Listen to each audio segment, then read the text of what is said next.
Hello കൂട്ടുകാരെ, തനി രുചിയുടെ പുതിയൊരു എപ്പിസോഡിലേക്ക് എല്ലാവർക്കും സ്വാഗതം. അപ്പോൾ ഞാനിന്ന് വന്നിരിക്കുന്നത് ഒരു കപ്പ ബിരിയാണിയുടെ റെസിപ്പി ഷെയർ ചെയ്യാൻ വേണ്ടിയിട്ടാണ്. അപ്പോൾ നമുക്കിത് എങ്ങനെ ഉണ്ടാക്കാമെന്ന് കണ്ടാലോ?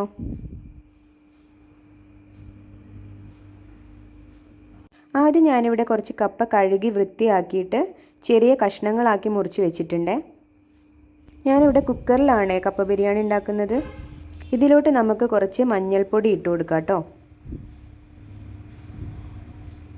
ഇനി നമുക്ക് ആവശ്യത്തിന് വേണ്ട ഉപ്പും കൂടെ ചേർത്ത് കൊടുക്കാം കേട്ടോ. ഇനി നമുക്ക് ആവശ്യത്തിനുള്ള വെള്ളം കൂടെ ചേർത്ത് കൊടുത്തിട്ട് മൂടി വെച്ചിട്ട് വേവിച്ച് കൊടുക്കാം കേട്ടോ. ഞാനിവിടെ മീഡിയം ഫ്ലെയിമിൽ 2 വിസിലിനാണ് എടുത്തിട്ടുള്ളത്. അപ്പോൾ ഇത് നമ്മുടെ കപ്പയൊക്കെ ഏകദേശം വെന്ത് റെഡി ആയിട്ട് വന്നിട്ടുണ്ട്.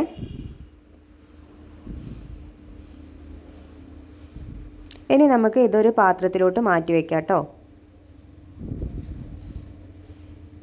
ഇനി ഞാൻ കുറച്ച് ചിക്കൻ ഇവിടെ കഴുകി വൃത്തിയാക്കി എടുത്തു വെച്ചിട്ടുണ്ട്. ഞാനിവിടെ ചിക്കനാണ് യൂസ് ചെയ്തിട്ടുള്ളത്, ബീഫല്ല കേട്ടോ. ഇനി നമുക്ക് മസാലയ്ക്ക് വേണ്ടിയിട്ടുള്ള ഇൻഗ്രീഡിയൻസ് എന്തൊക്കെയാണെന്ന് നോക്കിയാലോ. ഞാനിവിടെ ഒരു വലിയ സവാള എടുത്തിട്ടുണ്ട്, അതുപോലെ ഒരു തക്കാളി, കുറച്ച് ഇഞ്ചി, പച്ചമുളക്, വെളുത്തുള്ളി, കറിവേപ്പില, ഇത്രയും സാധനങ്ങൾ എടുത്തിട്ടുണ്ട്. ഇനി കപ്പ ബിരിയാണി റെഡിയാക്കാൻ വേണ്ടിയിട്ട് ഞാനൊരു കുക്കർ അടുപ്പത്തോട്ട് വെച്ചിട്ടുണ്ട്. അതിലോട്ട് കുറച്ച് വെളിച്ചെണ്ണ ഒഴിച്ചു കൊടുത്തിട്ടുണ്ട്.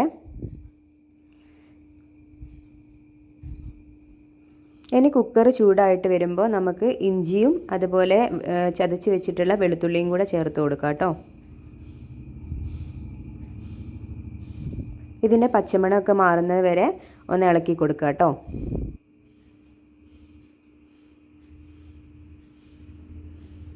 അപ്പോൾ ഇത് ഇഞ്ചിയുടെയും വെളുത്തുള്ളിയുടെയും പച്ചമണമൊക്കെ മാറി വന്നിട്ടുണ്ട്. ഇനി നമുക്ക് 2 പച്ചമുളകും അതുപോലെ കുറച്ച് കറിവേപ്പിലയും കൂടെ ചേർത്ത് കൊടുക്കാം കേട്ടോ. ഇനി ഇതിൻ്റെ പച്ചമണമൊക്കെ മാറി വരുമ്പോൾ നമുക്ക് നേരത്തെ മുറിച്ച് വെച്ചിട്ടുള്ള സവാളയും കൂടെ അതിലോട്ട് ചേർത്ത് കൊടുക്കാം കേട്ടോ.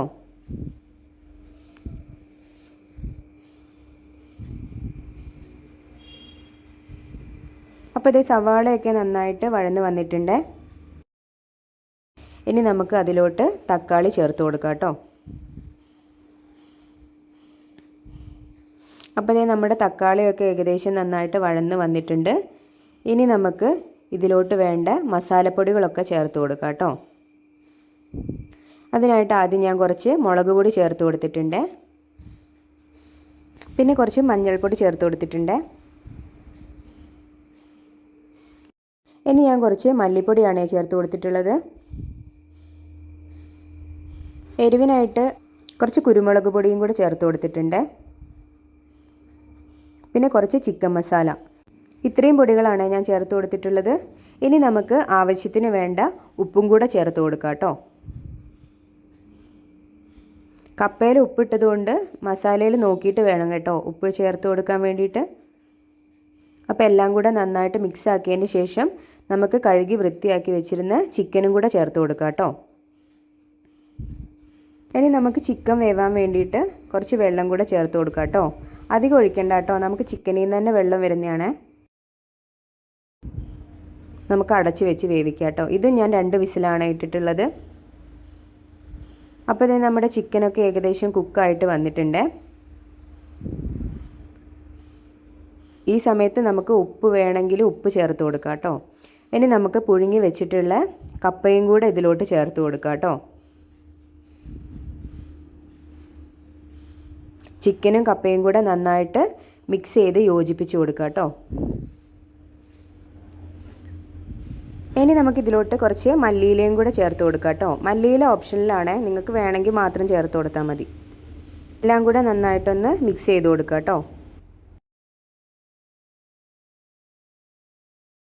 അപ്പോൾ ഇത് നമ്മുടെ അടിപൊളി കപ്പ ബിരിയാണി ഇവിടെ റെഡി ആയിട്ടുണ്ട്.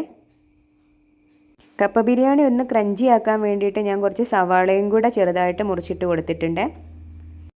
അപ്പോൾ ഈ റെസിപ്പി ഇഷ്ടമായിട്ടുണ്ടെങ്കിൽ നിങ്ങൾ എന്തായാലും ഒരു വട്ടമെങ്കിലും നിങ്ങളുടെ വീട്ടിലൊന്ന് ട്രൈ ചെയ്ത് നോക്കൂ കേട്ടോ. എന്നിട്ട് അഭിപ്രായങ്ങൾ എന്നോട് പറയുകയും ചെയ്യണേ. അപ്പോൾ എൻ്റെ ഈ വീഡിയോ ഇഷ്ടപ്പെട്ടിട്ടുണ്ടെങ്കിൽ നിങ്ങൾ ലൈക്ക് ചെയ്യാനും അതുപോലെ തന്നെ സബ്സ്ക്രൈബ് ചെയ്യാനും മറക്കരുത്. അപ്പോൾ ഇതുപോലുള്ള മറ്റൊരു വീഡിയോ ആയിട്ട് നമുക്ക് അടുത്ത എപ്പിസോഡിൽ കാണാം കേട്ടോ. അതുവരെ എല്ലാവർക്കും താങ്ക്സ് ഫോർ വാച്ചിങ്.